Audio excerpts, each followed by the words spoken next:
இந்த கடை இப்பெல்லாம் வர்றதே இல்ல, ரொம்ப லேட் ஆகுறா. அதான விலையும் குட்டில தருது. ஆமா கடுப்பா வருது, ஒரே எரிச்சல்தான். அப்பா செய்யறேனா இல்லையா? என்னதுலயே நான் சவுண்ட் நான் வரேன். அக்கா வாங்க, இங்க வாங்க. என்ன மீன் இருக்கு? காளை, கருவாடு எல்லாம் இருக்குமா? இது வாங்கிட்டு வாங்க. கடல் மீன். இது எவ்வளோ?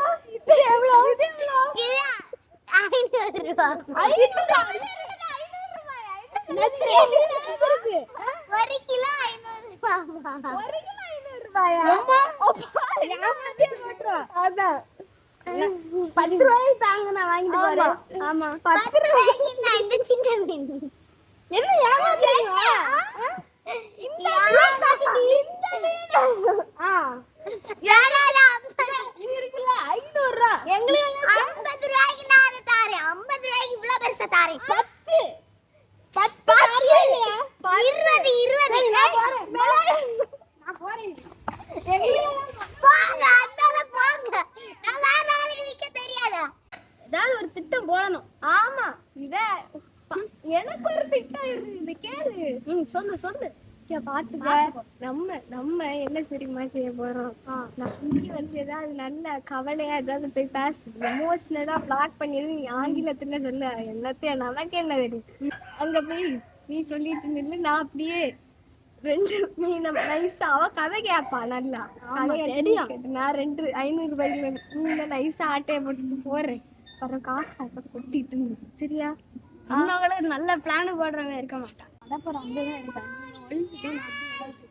அவன் அங்கதான் கிடப்பா. எவ்வளவு பாத்துறான்ப்பா. பெரிய பாடா பேர பாருங்க.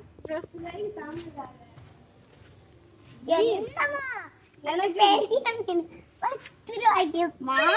மாசம் 2000 ரூபாய் தான் வருது. என் அண்ணனுக்கு வேற, என் பெரிய அண்ணனுக்கு கல்யாணம். கொஞ்சம் பணம் தாங்க, பணத்தை குறைச்சி வச்சு 300 ரூபாய். 10 ரூபாய்க்கு 500 ரூபாய். 10. அக்கா சொல்ல மறந்துட்டேன். காக்கா கொத்திட்டு போச்சு. அது அந்த மீனா? ஐயே எல்லாத்தையும் எடுத்துட்டு போயிட்டு அக்கா.